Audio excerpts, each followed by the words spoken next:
आज का draft nihilism यानी शून्यवाद के अर्थ, इसके इतिहास और आधुनिक जीवन पर इसके प्रभाव का एक बहुत ही विस्तृत अध्ययन प्रस्तुत करता है। इस सामग्री में बहुत सी महत्वपूर्ण जानकारी है। तो आइए बिना समय बर्बाद किए सीधा इस पर चर्चा शुरू करते हैं कि इस ड्राफ्ट को इसके उच्चतम स्तर तक कैसे ले जाया जा सकता है। बिल्कुल। सामग्री वाकई बहुत गहरी है, लेकिन हाँ, लेकिन इसमें कुछ बड़े सुधार की गुंजाइश भी है। सही कहा। तो चलिए सबसे पहली और सबसे बड़ी जो ढांचागत चुनौती है, उससे शुरुआत करते हैं। पूरे ड्राफ्ट में कुछ मुख्य दार्शनिक विचारों का बार-बार दोहराया जाना स्क्रिप्ट की गति को धीमा कर देता है। ये एकदम एकदम सटीक अवलोकन है। मतलब जब हम इस स्क्रिप्ट को पढ़ते हैं ना, तो एक बड़ी कमजोरी जो तुरंत ध्यान खींचती है, वो ये है कि फ्रेडरिक नीत्शे का जो गॉड इज डेड वाला स्टेटमेंट है, हम्म। और जॉन पॉल सार्त्र का वो सिद्धांत अस्तित्व सार से पहले आता है वाला। हाँ, एग्जिस्टेंस प्रीसीड्स एसेंस। बिल्कुल। ये सिद्धांत स्क्रिप्ट में कई अलग-अलग हिस्सों में बार-बार पूरी तरह से समझाए गए हैं। मतलब इतिहास वाले हिस्से में भी। हाँ, आप इसे इतिहास वाले खंड में देखते हैं, फिर धर्म वाले हिस्से में ये फिर से आता है, और अंत में जो काउंटर आर्ग्यूमेंट वाला अनुभाग है, वहां भी। हाँ, वहाँ भी इसे ऐसे पेश किया गया है जैसे श्रोता इन विचारों को पहली बार सुन रहा हो। ये पुनरावृत्ति श्रोता के लिए एक तरह की नीरसता पैदा करती है। लेकिन एक सेकंड रुकिए। मैं सोच रहा था कि जब हम किसी लंबे ऑडियो फॉर्मेट को सुनते हैं तो हमारा ध्यान तो भटक ही जाता है ना। ये तो है। तो क्या ये संभव नहीं है कि लेखक जानबूझकर इन सिद्धांतों को बार बार समझा रहा हो, मतलब ताकि जो श्रोता बीच में कुछ भूल गया हो वो वापस विषय से जुड़ सके। ये एक बहुत ही जायज़ सवाल है। अक्सर लेखक इसी डर से चीज़ों को दोहराते हैं, लेकिन क्या हमने इस पर विचार किया है कि हर बार इन सिद्धांतों को बिल्कुल बिल्कुल शुरुआत से समझाने का मनोवैज्ञानिक असर क्या होता है? मतलब आप कह रही हैं कि इसका कोई नुकसान है? बिल्कुल। देखिए, एक ऑडियो कथा एक सीधी रेखा में आगे बढ़ती है। जब आप एक ही जटिल सिद्धांत को 3 अलग-अलग बार पूरी व्याख्या के साथ प्रस्तुत करते हैं, तो आप श्रोता के दिमाग पर बोझ बढ़ा देते हैं। Cognitive load. हाँ, श्रोता का दिमाग सोचता है कि यार मैं ये पहले ही समझ चुका हूँ, हम आगे क्यों नहीं बढ़ रहे हैं? तो ये मुख्य विषय से ध्यान भटकाता है। मैं समझ पा रहा हूँ। ये तो ऐसा है जैसे आप एक इमारत बना रहे हों और और हर नई मंजिल से पहले। हाँ, हर नई मंजिल शुरू करने से पहले आप फिर से नींव खोदने लगे।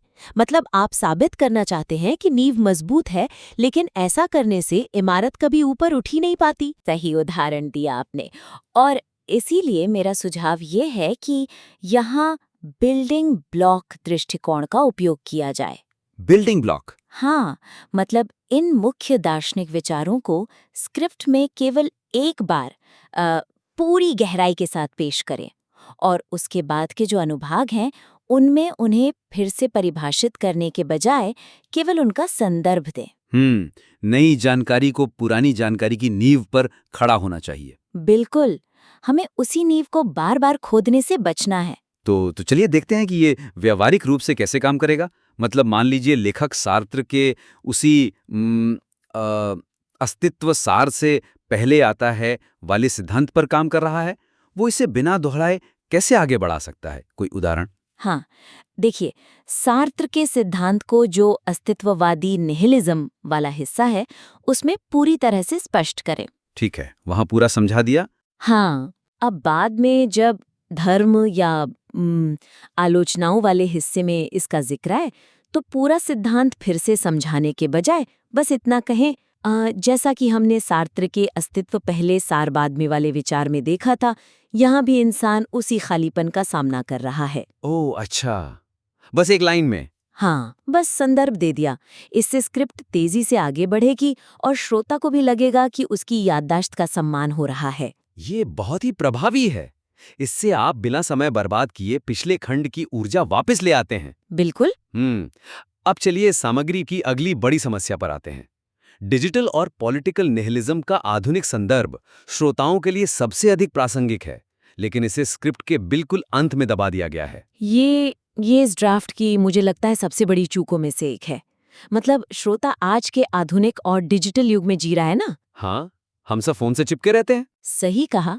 पर अगर हम इस स्क्रिप्ट के ढांचे को देखें तो ये शुरुआत में बहुत अधिक समय प्राचीन ग्रीक विचारकों और ऐतिहासिक परिभाषाओं पर खर्च करती है। सॉफ्टवेयर स्टोर वो सब। हाँ, सोशल मीडिया, मीम कल्चर और जो राजनीतिक निराशा का बहुत ही दिलचस्प हिस्सा है, जो आज की असलियत है। बिल्कुल, वो हिस्सा तब आता है जब शायद श्रोता का ध्यान पूरी तरह से कम हो चुका हो। लेकिन क्या कालानुक्रमिक यानी क्रोनोलॉजिकल क्रम में चलना सबसे तार्किक तरीका नहीं है? मतलब इतिहास को इतिहास की तरह बताना चाहिए ना? उस बिंदु को आगे बढ़ाते हुए, क्या ये संभव है कि सिर्फ ऐतिहासिक पृष्ठभूमि पर शुरुआत में ध्यान केंद्रित करने से हम उस अवसर को चूक रहे हैं जो श्रोताओं को पहले ही मिनट में गहराई से जोड़ सकता है? आप कह रही हैं कि हम उन्हें बोर कर रहे हैं? एक तरह से हाँ। जब हम सीधे इतिहास में गोता लगाते हैं तो हम उम्मीद करते हैं कि श्रोता खुद तय करे कि ये हजारों साल पुराना दर्शन आज उसके लिए क्यों जरूरी है। और आज के युग में यार, जहां ध्यान भटकने में बस 2 सेकंड लगते हैं, श्रोता इतनी मेहनत नहीं करेगा। बिल्कुल नहीं करेगा। तो सुझाव क्या है? सुझाव ये है कि कथा की संरचना को पलट दें। मतलब उल्टा कर दें? हाँ, इन्वर्ट कर दें। इस अकादमिक विषय को एक लेक्चर की तरह शुरू करने के बजाय इसे आधुनिक जीवन की एक बहुत ही परिचित समस्या के रूप में शुरू करें। जैसे डिजिटल डूम स्क्रॉलिंग या मीम्स कल्चर, और फिर उसे इसके दार्शनिक इतिहास से जोड़ें। तो अगर हमें इस उल्टे ढांचे का एक ठोस उदाहरण तैयार करना हो तो लेखक अपनी स्क्रिप्ट की शुरुआत कैसे कर सकता है? शुरुआत कुछ इस तरह से की जा सकती है। आज हम जो सोशल मीडिया पर मीम देखते हैं जो कहते हैं नथिंग मैटर्स, या जिस तरह की राजनीतिक थकान हम महसूस करते हैं, वो कोई नई बात नहीं है। ये डिजिटल निहिलिज्म है। वाओ, ये तो तुरंत हुक कर लेगा, है ना? फिर यहाँ से सवाल पूछें कि क्या हम इतिहास में पहले भी इस खालीपन से गुजर चुके हैं, और तब जाकर नीत्शे और ग्रीक दार्शनिकों की बात शुरू करें। ये ऐतिहासिक जानकारी को तुरंत उपयोगी और आधुनिक बना देगा। मतलब आप इतिहास को एक मृत विषय नहीं बल्कि आज की बीमारी का इलाज बता रहे हैं। शानदार। अपनी सबसे मजबूत और प्रासंगिक सामग्री को अंत के लिए बचा के रखना सच में एक बहुत बड़ी गलती है। बिल्कुल। अच्छा, अब हम ड्राफ्ट के उस हिस्से पर आते हैं जो शायद सबसे गहरी बात करता है, लेकिन जहां थोड़ी उलझन भी होती है। बौद्ध धर्म की शून्यता और निहिलिज्म के बीच की तुलना वैचारिक रूप से मजबूत है, लेकिन व्यवहारिक स्पष्टीकरण के बिना अधूरी लगती है। हाँ, ये बहुत ही दिलचस्प हिस्सा है ड्राफ्ट का। मतलब ड्राफ्ट ये तो बहुत अच्छे से स्पष्ट करता है कि निहिलिज्म अर्थहीनता के कारण अस्तित्व के संघर्ष को जन्म देता है, निराशा को जन्म देता है। हाँ, जबकि दूसरी ओर बौद्ध धर्म की जो शून्यता है वो आध्यात्मिक मुक्ति की ओर ले जाती है, शांति की ओर। लेकिन यहाँ एक श्रोता के रूप में मेरी सबसे बड़ी उलझन ये है कि ये काम कैसे करता है। वही तो। मतलब ड्राफ्ट ये नहीं बताता कि व्यवहारिक स्तर पर जमीन पर ये अंतर कैसे काम करता है। श्रोता ये समझ ही नहीं पाता कि एक ही अर्थहीन दुनिया में एक व्यक्ति निराशा में और दूसरा शांति में कैसे रह सकता है। बिल्कुल, ये इस हिस्से की सबसे बड़ी वीकनेस है। ये अमूर्त विचारों की दुनिया में ही फंसा रहता है। तो क्या ये मान लेना सुरक्षित नहीं है कि ये केवल एक वैचारिक छलांग है जिसे समझाना बहुत मुश्किल है? दिलचस्प है, लेकिन क्या यहाँ इस बात का जोखिम है कि ए और बी के बीच का संबंध पूरी तरह से स्थापित ही नहीं हुआ है? मतलब मुश्किल है पर नामुमकिन तो नहीं ना? तो हम इसे कैसे ठीक कर सकते हैं? सुझाव बहुत सीधा है। इस अंतर को अधिक मूर्त और क्रियाशील बनाने के लिए एक स्पष्ट और व्यावहारिक स्थिति का उदाहरण दें। एक रोजमर्रा की स्थिति। हाँ, ये दिखाएं कि कैसे एक ही घटना पर एक निहिलिस्ट और एक बौद्ध अनुयायी की प्रतिक्रिया अलग-अलग होगी। तो चलिए वो उदाहरण यहाँ बनाकर देखते हैं। मान लीजिए किसी व्यक्ति को जीवन में कोई बहुत बड़ी असफलता मिलती है।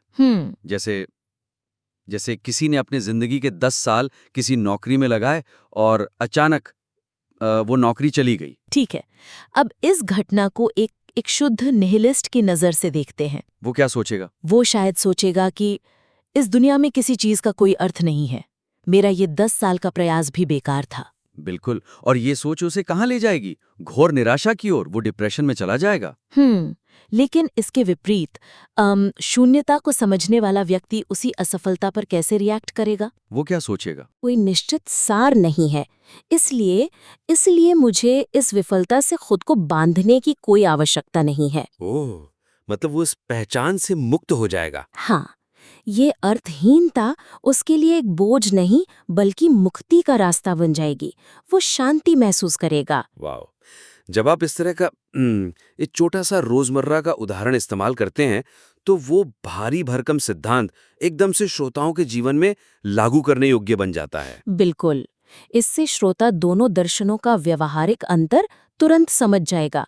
अमूर्त बातों को हमेशा ठोस उदाहरणों की जरूरत होती है। तो आज के इस विश्लेषण में हमने देखा कि स्क्रिप्ट की गति को बनाए रखने के लिए मुख्य दार्शनिक सिद्धांतों की पुनरावृत्ति से बचना चाहिए। हाँ, एक ही चीज बार बार मत दोहराइए। इसके साथ ही श्रोताओं को तुरंत जोड़ने के लिए डिजिटल निहिलिज्म जैसे आधुनिक उदाहरणों को शुरुआत में लाना चाहिए। ढांचे को पलट देना चाहिए। सही कहा। और बौद्ध धर्म की शून्यता जैसे गहन विचारों को व्यावहारिक उदाहरणों के साथ स्पष्ट करना चाहिए। बिल्कुल। अगर हम इन कार्रवाई योग्य सुझावों को समेटें, तो पहला, विचारों को बार बार परिभाषित करने के बजाय केवल उनका संदर्भ दें। Building blocks. दूसरा, आधुनिक युग के उदाहरणों जैसे मीम कल्चर को कथा के हुक के रूप में इस्तेमाल करें। शुरुआत में ही लोगों को जोड़ लें। और तीसरा, अमूर्त दार्शनिक अंतरों को समझाने के लिए रोजमर्रा की जिंदगी के ठोस उदाहरण शामिल करें। बहुत ही बेहतरीन सुझाव। हमें उम्मीद है कि यह फीडबैक आपके काम आएगा। आप इन सुझावों को लागू करके अपने ड्राफ्ट को और भी मजबूत बना सकते हैं। कृपया अपने संशोधित काम को या किसी नई सामग्री को और अधिक विश्लेषण के लिए हमारे पास फिर से सबमिट करें। हाँ, हमें आपके अगले ड्राफ्ट का इंतजार रहेगा। आज की इस समीक्षा में सबमिट की गई सामग्री नाइहिलिज्म, उसके विभिन्न प्रकारों, ऐतिहासिक विकास और धर्म तथा पॉप कल्चर पर उसके प्रभाव का एक विस्तृत विश्लेषण करती है। और हम सीधा पहले फीडबैक पर आते हैं।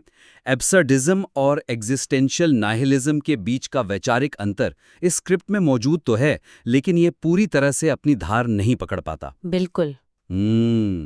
जैसा कि मैं इन नोट से समझ पा रहा हूं, यहां तर्क ये है कि सार्त्रे और कामू दोनों ने ब्रह्मांड की मीनिंगलेसनेस का गहराई से सामना किया है। सामग्री में इन दोनों दार्शनिकों का जिक्र भी है। हाँ, जिक्र तो है, लेकिन कमजोरी यहीं पर है। मतलब बार बार मीनिंगलेसनेस शब्द और एग्जिस्टेंशियल क्राइसिस का ऐसा दोहराव हुआ है कि इन दोनों के विचार बस एक ही खांचे में फिट हो जाते हैं। सही कहा आपने। वो सार्त्रे की स्वतंत्रता और कामू का जो विद्रोह है ना, उसके बीच का जो बहुत ही बारीक फर्क है, वो पूरी तरह से धुंधला हो जाता है। एग्जैक्टली। जब हम नोट्स पढ़ते हैं तो ऐसा लगता है जैसे दोनों विचारक एक ही निराशावादी रास्ते पर चल रहे हैं। हाँ, जबकि सच्चाई ये है कि ब्रह्मांड के इस खालीपन का सामना करने के उनके तरीके जमीन आसमान का अंतर रखते हैं। तो श्रोता को समस्या तो दिख रही है कि कोई पूर्व निर्धारित अर्थ नहीं है, लेकिन दोनों दार्शनिक रास्ते आपस में मिल गए हैं। इसे सुलझाया कैसे जाए? मेरा सुझाव ये है कि सिसिफस के उदाहरण को महज एक कहानी की तरह पेश करने के बजाय उसे इन दोनों विचारधाराओं के बीच एक स्पष्ट स्ट्रक्चरल हिंज की तरह इस्तेमाल किया जाए। एक सेकंड, सिसिफस मतलब जो कोई भी दर्शन पढ़ता है उसने वो पहाड़ और पत्थर वाली कहानी तो अनगिनत बार सुनी होगी। हाँ, बिल्कुल। क्या श्रोता उस पत्थर का जिक्र आते ही बोर नहीं हो जाएगा? ये बहुत वाजिब सवाल है। इसीलिए मेरा सुझाव ये नहीं है कि कहानी सुनाई जाए। सुझाव ये है कि उस दृश्य की भौतिकता का उपयोग स्क्रिप्ट के स्ट्रक्चर को दो हिस्सों में बांटने के लिए किया जाए। अच्छा, एक वैचारिक धुरी की तरह। एकदम सही। हम श्रोता से कहानी सुनने को नहीं कह रहे हैं, हम उसे उस क्षण में खड़ा कर रहे हैं जहां दर्शन शास्त्र बदलता है। इसे सुलझाने के कई संभावित तरीकों में से यह बस एक तरीका है। मैं समझ रहा हूं। तो अगर हम एक ठोस उदाहरण की बात करें तो सार्त्र के एग्जिस्टेंस प्रीसीड्स एसेंस वाले हिस्से को हम पत्थर के गिरने से कैसे जोड़ेंगे? ऐसे कि मान लीजिए सिसिफस का पत्थर पहाड़ की चोटी से फिसलकर वापस नीचे गिर गया है।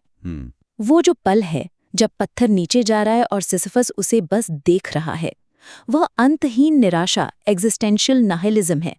अब सार्त्र कहते हैं कि अब जब कोई अर्थ नहीं बचा तो सिसिफस पूरी तरह से आजाद है। हाँ, वो कोरी स्लेट वाली बात, उसे खुद तय करना है कि वो क्या महसूस करेगा। एग्जैक्टली। तो हमने सार्त्र को खालीपन के साथ स्थापित कर दिया। और अब यहाँ से कामों की तरफ कैसे मुड़े? यही वो स्ट्रक्चरल हिंज आता है। जैसे ही सार्त्र का विचार खत्म होता है, एक पॉज आना चाहिए और फिर लेखक को लिखना चाहिए कि जब सिसिफस मुड़ता है और फिर से पत्थर उठाने नीचे जाता है, वो एब्सर्डिज्म है। अरे वाह! कामों के लिए अर्थ गणना ही बेकार है। बिल्कुल, उसका उस पत्थर को दोबारा उठाना ही ब्रह्मांड की अर्थहीनता के मुंह पर एक तमाचा है। ये सच में शानदार कॉन्ट्रास्ट है। सार्त्र कहते हैं अर्थ बनाओ और कामू कहते हैं बस विद्रोह करो। सही कहा। तो क्या हमने इस बात पर विचार किया है कि सिसिफस के इस विद्रोह को तुलना के बिल्कुल केंद्र में रखा जाए? इससे श्रोता को मीनिंगलेसनेस के दोहराव से छुटकारा मिल जाएगा। ये स्पष्टता सच में इस हिस्से को अलग स्तर पर ले जाएगी। खैर, जिस तरह पश्चिम में इस खालीपन से निपटने के लिए विद्रोह का रास्ता चुना गया, उसी खालीपन को पूर्व में एक बिल्कुल अलग नजरिए से देखा गया। हाँ, वो पूर्वी दर्शन वाला सेक्शन। बिल्कुल। नाहिलिज्म और बौद्ध धर्म की शून्यता के बीच की तुलना इस सामग्री का सबसे आकर्षक हिस्सा है, लेकिन इसे थोड़ा और गहराई से एक्सप्लोर किया जा सकता है। मैं सहमत हूँ। मतलब, स्क्रिप्ट यह स्पष्ट करती है कि नाहिलिज्म एक एग्जिस्टेंशियल क्राइसिस है, जबकि शून्यता आध्यात्मिक मुक्ति की ओर ले जाती है। हाँ, ये स्थापित तो किया गया है, लेकिन कमजोरी ये है कि स्क्रिप्ट ये समझाने में चूक जाती है कि एक ही शुरुआती बिंदु से, यानी सब कुछ नश्वर है वाले विचार से, दो इतनी अलग-अलग दिशाएं पैदा कैसे होती है। सही बात है। एक तरफ हताशा है और दूसरी तरफ निर्वाण। एग्जैक्टली। श्रोता उलझन में पड़ सकता है कि जब दोनों जगह जीवन का अर्थ नहीं है, तो परिणाम इतने विपरीत कैसे? इसके पीछे का मैकेनिज्म क्या है, ये स्क्रिप्ट से गायब है। ये एक बड़ा वैचारिक गैप है। मतलब श्रोता को ये पता चल रहा है कि शून्यता शांति देती है, लेकिन क्यों देती है, इसका जवाब नहीं मिल रहा। बिल्कुल सही कहा आपने। क्या ये जोखिम है कि सिर्फ मुक्ति और संघर्ष शब्दों पर फोकस करने से हम उस मुख्य कारण को अनदेखा कर रहे हैं जो इन दोनों को अलग करता है? आप ईगो की बात कर रही हैं ना? हाँ, मेरा सुझाव है कि ईगो और अटैचमेंट की अवधारणा को इस तुलना के बिल्कुल केंद्र में रखा जाए। इससे ये अंतर बहुत पैना हो जाएगा। तो इसे ठोस रूप से कैसे लागू कर सकते हैं? क्योंकि ईगो शब्द का इस्तेमाल मनोविज्ञान में अलग होता है, दर्शन में लेखक इसे कैसे लिखेगा? ठोस उदाहरण के तौर पर ये कई तरीकों में से एक तरीका हो सकता है कि लेखक पश्चिमी दर्शन की नींव से शुरू करे, जैसे देकार्ते का सिद्धांत कि मैं सोचता हूँ इसलिए मैं हूँ। व्यक्तिवाद सबसे ऊपर है। हाँ, तो जब नाहिलिज्म कहता है कि ब्रह्मांड में कोई अर्थ नहीं है, तो वो जो मैं है ना, वो ईगो घबरा जाता है। अच्छा, तो इंसान इसलिए परेशान है क्योंकि उसका ईगो अभी भी एक अर्थ ढूंढने की जिद कर रहा है। एकदम सही। अब इसे बौद्ध धर्म से कॉन्ट्रास्ट कीजिए। बौद्ध धर्म में समस्या अर्थहीनता है ही नहीं, समस्या वो ईगो ही है। अरे हाँ, बौद्ध धर्म में तो अनात्म का सिद्धांत है कि कोई स्थायी मैं है ही नहीं। बिल्कुल। जब आप शून्यता अपनाते हैं तो मानते हैं कि ईगो ही एक भ्रम है। नाहिलिज्म में मैं मौजूद है और अर्थ ढूंढ रहा है, इसलिए दर्द में है। ये बहुत गहरा विचार है यार। जब मैं ही नहीं है तो अर्थ किसे चाहिए? एग्जैक्टली। जब आपके पास अटैचमेंट के लिए कोई केंद्र ही नहीं बचा, तो मुक्ति अपने आप आ जाती है। लेखक को इसी बात को मुख्य बिंदु बनाना चाहिए। अगर लेखक 2 पैराग्राफ सिर्फ इस ईगो के भ्रम को तोड़ने पर खर्च करे तो ये हिस्सा सच में बहुत तार्किक बन जाएगा। हाँ, और ये दिखाएगा कि कैसे नाहिलिज्म एक अधूरी यात्रा है जो ईगो को बचाए रखता है, जबकि शून्यता उसे नष्ट कर देती है। शानदार। तो अब पुराने समय में दार्शनिकों ने शून्यता को आध्यात्मिक रूप से हल किया, लेकिन आज के डिजिटल युग में ये शून्यता एक नया और ज्यादा जटिल रूप ले चुकी है। मुझे भी यही लगा। स्क्रिप्ट सीधे फ्रेडरिक नीट्शे और दोस्तोवस्की के भारी विचारों से निकलकर अचानक सोशल मीडिया और मीम कल्चर पर जंप कर जाती है। और सच कहूं तो यही सबसे बड़ी कमजोरी है। ये छलांग बहुत अचानक लगती है। श्रोता नीट्शे के गॉड इज डेड सुन रहा है और अगले ही वाक्य में डोगे मीम आ जाता है। एकदम से कोई मजबूत वैचारिक कनेक्शन स्थापित ही नहीं हो पाता। ऐसा लगता है हम एक ही किताब के 2 अलग-अलग अध्याय पढ़ रहे हैं। बिल्कुल। तो इस जंप को स्मूथ बनाने के लिए हमारा सुझाव क्या होना चाहिए? मेरा सुझाव ये है कि क्लासिकल नाहिलिज्म के यूनिवर्सल ट्रुथ के पतन के सिद्धांत को आज के एल्गोरिथम संचालित समाज से गहराई से जोड़ा जाना चाहिए, जहां सच सिर्फ एक सब्जेक्टिव अनुभव है। इसे थोड़ा खोलते हैं। लेखक सीधे तौर पर नीचे को इंस्टाग्राम से कैसे जोड़ेगा? ठोस उदाहरण के लिए लेखक नीचे के गॉड इज डेड का असली अर्थ समझा सकता है। वे कह रहे थे कि वो साझा सच खत्म हो गया है जो समाज को बांधे रखता था, जो धर्म या पुराने मूल्य देते थे। हाँ, लेखक को दिखाना चाहिए कि आज डिजिटल युग में वो साझा सच पूरी तरह बिखर चुका है। एल्गोरिथम आज का नया खंडित देवता है जो सिर्फ डोपामाइन और सब्जेक्टिव सच देता है। अरे वाह, मेरी फीड मेरी दुनिया और आपकी फीड आपकी दुनिया, ये सच में ऑब्जेक्टिव ट्रूथ का पतन है। एग्जैक्टली। जब युवा पीढ़ी देखती है कि कोई एक सच नहीं बचा है तो वे नाहिलिज्म को डिजिटल रूप में जीते हैं। ये कनेक्शन बहुत मजबूत है। लेकिन फिर स्क्रिप्ट में मीम कल्चर को इस भारी विचार के साथ कैसे फिट किया जाए?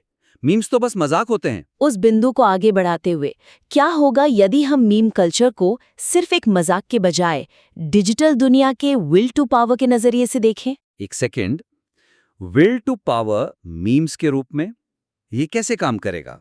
नीचे कहते हैं कि जब सब अर्थहीन हो जाए तो इंसान अपनी रचनात्मकता से खुद का मूल्य बनाता है। जब डिजिटल दुनिया में सब मीनिंगलेस है तो व्यक्ति क्या करता है? वो उस पर एक मीम बनाता है।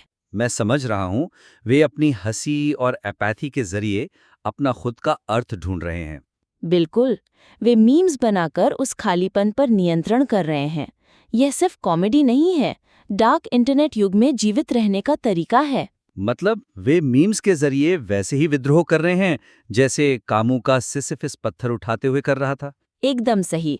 और ये उन कई संभावित तरीकों में से एक है जिससे लेखक इस टूटे हुए पुल को जोड़ सकता है। ये सच में पूरी चर्चा को एक संपूर्ण चक्र में ले आता है। तो चलिए इस विश्लेषण को समेटते हैं। हमने इस स्रोत सामग्री को और निखारने के लिए 3 मुख्य एक्शन योग्य सुझाव दिए हैं। हाँ, पहला, सिसिफस को सार्त्र और कामू के बीच सिर्फ एक कहानी नहीं बल्कि एक स्ट्रक्चरल हिंज बनाना।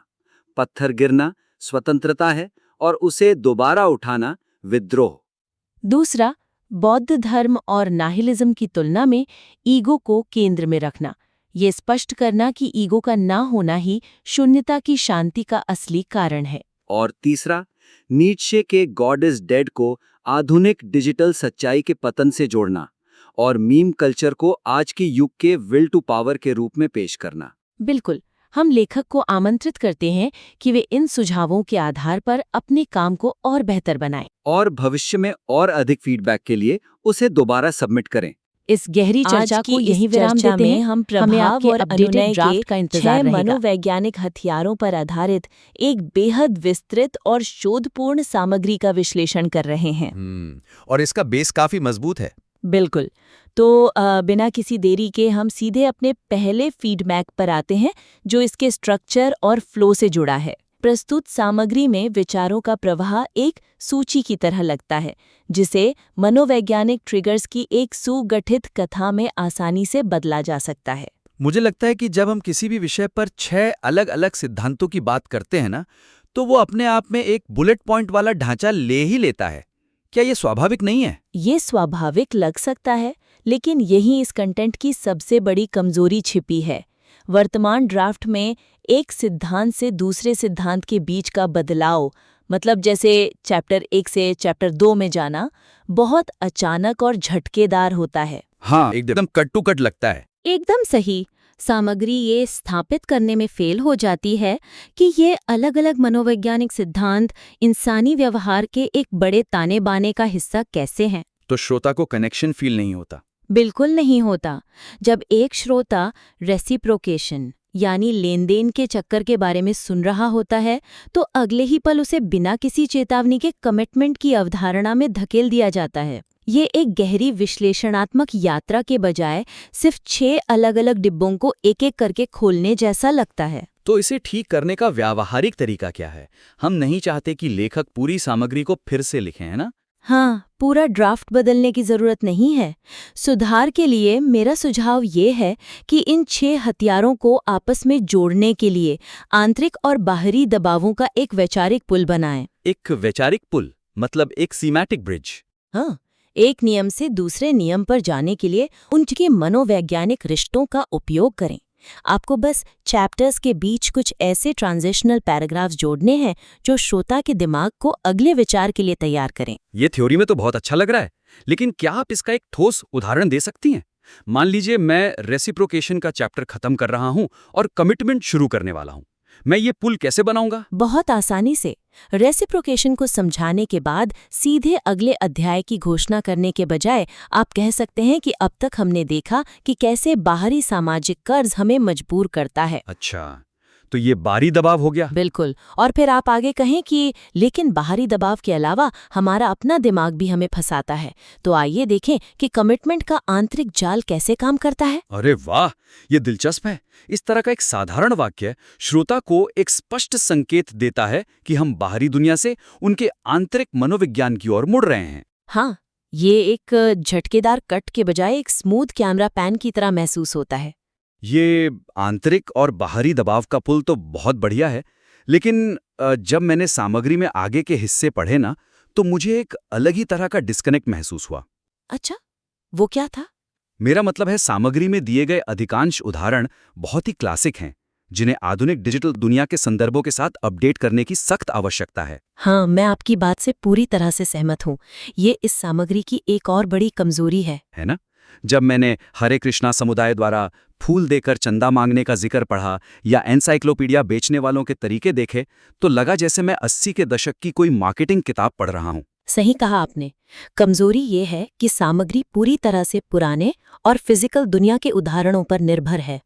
दरवाजे पर आने वाले चंदा मांगने वाले या कार सेल्समैन की कहानियां बेसिक समझने के लिए तो ठीक है, लेकिन आज के श्रोता इनसे खुद को जोड़ नहीं पाते। बिल्कुल।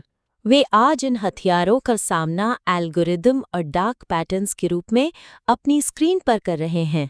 पर मुझे इसमें एक दिक्कत नजर आती है। वे क्लासिक उदाहरण ही तो वे मूल प्रयोग हैं जिन पर ये पूरा विज्ञान टिका है। टर्की पक्षी की कहानी या हार्वर्ड का फोटोकॉपियर वाला प्रयोग, ये तो मनोविज्ञान के मास्टरपीस हैं। हाँ, वे मास्टरपीस हैं। तो अगर हम उन्हें हटा देंगे तो क्या उस थ्योरी का वजन कम नहीं हो जाएगा? नहीं, मैं उन्हें हटाने के लिए बिल्कुल नहीं कह रही हूँ। सुधार के लिए मेरा सुझाव ये है कि मूल क्लासिक उदाहरणों को बिल्कुल न हटाएं, लेकिन उनके साथ आधुनिक डिजिटल दुनिया के सीधे और स्पष्ट उदाहरणों की जोड़ी बनाएं। ओहो, मतलब दोनों का कॉम्बिनेशन। बिल्कुल, हर पुराने हथियार के समानांतर एक आधुनिक डिजिटल हथियार का जिक्र करें ताकि श्रोता तुरंत खतरे को पहचान सकें। यह एक बहुत ही बैलेंस्ड अप्रोच लगती है। जड़ें भी सुरक्षित हैं और शाखाएं आज के समय से भी जुड़ रही हैं। अगर हम इसका एक ठोस उदाहरण लें तो सोशल प्रूफ या भेड़ चाल वाले अध्याय में ये कैसे काम करेगा? देखिए, सोशल प्रूफ में लेखक ने टीवी शो की नकली हंसी का जिक्र किया है। ये एक शानदार क्लासिक उदाहरण है, लेकिन इसके ठीक बाद आपको इसे आज के दौर में लाना होगा। जैसे आज के सोशल मीडिया के साथ जोड़कर? हाँ, आप कह सकते हैं कि आज शायद आपको टीवी की नकली हंसी से फर्क न पड़े, लेकिन ई-कॉमर्स साइट्स पर फर्जी रिव्यूज या इंस्टाग्राम के इन्फ्लुएंसर कल्चर को देखिए। हाँ, जहाँ लाइक्स की संख्या ही सच का पैमाना बन गई है। ये बहुत ही रेलेवेंट है। कल ही मैं एक होटल बुक कर रहा था और मुझे एक लाल रंग का टाइमर दिखा जिस पर लिखा था, इस कीमत पर केवल 1 कमरा बचा है। और आपको घबराहट हुई होगी। बहुत ज्यादा। मैंने बिना सोचे तुरंत बुकिंग कर ली। यही तो स्कैरसिटी यानी कमी का सिद्धांत है। सामग्री में इसे समझाते हुए फ्रिज खत्म होने वाली कहानी दी गई है। उसे रखें, लेकिन साथ ही आपके वाले होटल बुकिंग ऐप का ठोस उदाहरण दें। हाँ, वो जो लाल टाइमर वाला डार्क पैटर्न है। बिल्कुल। जब आप क्लासिक थ्योरी को श्रोता के कल रात के ऑनलाइन शॉपिंग के अनुभव से जोड़ देंगे, तो उनके दिमाग में तुरंत घंटी बजेगी। और जब ये घंटी बजती है, तभी इंसान सोचता है कि मैं फंस रहा हूं, अब मुझे इससे बचना कैसे है, जो मुझे इस कंटेंट के आखिरी और सबसे जरूरी हिस्से की ओर ले जाता है। बचाव के तरीके, है ना? हाँ, लेखक ने हर सिद्धांत के अंत में यह बताया है कि इन जालों से कैसे बचा जाए। और यही मुझे अपनी तीसरी और अंतिम बड़ी कमी नजर आती है। यह आलेख बचाव के अलग अलग तरीकों को तो बताता है, लेकिन श्रोताओं के लिए एक संपूर्ण और याद रखने योग्य डिफेंस फ्रेमवर्क स्थापित करने से चूक जाता है। तो कमजोरी यह है कि बचाव की रणनीतियां पूरे टेक्स्ट में बहुत बिखरी हुई हैं। हाँ, बहुत ज्यादा बिखरी हुई हैं। एक अध्याय के अंत में कहा गया है कि अपने पेट की मरोड़ पर ध्यान दें, दूसरे में कहा गया है कि खुद से सवाल पूछें। लेकिन क्या बचाव के तरीके अलग-अलग नहीं होने चाहिए? मेरा मतलब है हर हथियार अलग है तो उसका सामना करने का तरीका भी अलग होगा ना? तार्किक रूप से आपकी बात सही है, लेकिन खुद को एक तनावपूर्ण स्थिति में रखकर देखिए। मान लीजिए एक सेल्समैन आप पर भारी दबाव डाल रहा है। उस हड़बड़ी के क्षण में क्या आपका दिमाग इतनी तेजी से काम कर सकता है? नहीं। जब इंसान दबाव में होता है तो उसका तार्किक दिमाग काम करना बंद कर देता है। वो सिर्फ अपनी ऑटो पायलट प्रतिक्रियाओं पर निर्भर हो जाता है। एकदम सही। एक श्रोता के लिए तनाव के पल में इन सभी अलग अलग मानसिक चालों को याद रखना और तुरंत लागू करना बहुत मुश्किल है। तो इसका समाधान क्या है? सुधार के लिए मेरा सुझाव यह है कि इन सभी बिखरे हुए बचाव के तरीकों को एक साथ लाकर एक सार्वभौमिक मेंटल फायरवॉल या 3 स्टेप वाले बचाव तंत्र में बदलें। एक मास्टर की तरह जो किसी भी मनोवैज्ञानिक हमले पर समान रूप से काम करे। बिल्कुल। इससे ये सामग्री एक साधारण सारांश से बढ़कर एक व्यावहारिक टूल किट बन जाएगी। ये बहुत ही पावरफुल आइडिया है। लेकिन ये मेंटल फायरवॉल वास्तव में कैसा दिखना चाहिए? क्या इसका कोई ठोस उदाहरण है? हाँ, ठोस उदाहरण के तौर पर सामग्री के निष्कर्ष में एक स्पष्ट ढांचा दें जिसे श्रोता आसानी से याद रख सकें। उदाहरण के लिए रुकें, पहचानें और अलग करें का नियम बनाएं। रुकें, पहचानें और अलग करें। Pause, recognise and detach. ये तो किसी इमरजेंसी ड्रिल जैसा लगता है ना? श्रोताओं को बताएं कि जब भी अचानक जल्दबाजी या पेट में मरोड़ महसूस हो तो सबसे पहले रुकें। ये ट्रिगर के मोमेंटम को तोड़ने का काम करता है। ये बहुत जरूरी है क्योंकि ये सारे हथियार तभी काम करते हैं जब इंसान बिना सोचे रिएक्ट करता है। बिल्कुल। फिर दूसरा कदम है ये पहचानें कि कौन सा ट्रिगर इस्तेमाल हो रहा है। क्या ये कमी का डर है, धौंस है या भेड़चाल है? और एक बार जब आप दुश्मन का नाम ले लेते हैं तो उसका डर आधा हो जाता है। सही कहा। और अंत में तीसरा कदम है अलग करें। उस इंसान की भावना या उस पल की हड़बड़ी को उस वस्तु से अलग करके देखें। मतलब ये सोचना कि क्या मुझे सच में इस चीज की जरूरत है या मैं सिर्फ लाल टाइमर देखकर डर गया हूं। एकदम सही। अगर मैं श्रोता की जगह हो तो मुझे ये अप्रोच बहुत पसंद आएगी। आपने मुझे 60 पन्नों की थ्योरी को याद रखने का बोझ नहीं दिया, आपने एक ठोस व्यावहारिक ढाल दे दी है। तो अगर हम इस पूरी चर्चा को समेटें तो यह स्पष्ट है कि सामग्री का मूल आधार शानदार है, लेकिन इसे और अधिक धारदार बनाने के लिए 3 मुख्य संरचनात्मक बदलावों की जरूरत है। हाँ, अगर मैं उन बदलावों को संक्षेप में दोहराऊं तो पहला ये है कि विचारों को एक कटी हुई सूची की तरह पेश करने के बजाय अध्यायों के बीच आंतरिक और बाहरी दबाव का एक वैचारिक पुल बनाएं। बिल्कुल। दूसरा, क्लासिक कहानियों को न हटाएं, लेकिन उनके साथ आधुनिक डिजिटल डार्क पैटर्न्स के उदाहरणों का तड़का लगाएं। और तीसरा, बिखरे हुए बचाव के तरीकों को समेटकर श्रोताओं को एक मजबूत, याद रखने योग्य मेंटल फायरवॉल प्रदान करें। रुकें, पहचानें और अलग करें। एकदम सही। हम श्रोता से अनुरोध करते हैं कि वे इन सुझावों को अपनी सामग्री में शामिल करें और अपने काम को दोबारा हमारे पास भेजें। हाँ, हमें इस काम को दोबारा देखने और इस रचनात्मक यात्रा को आगे बढ़ाने में बहुत खुशी होगी।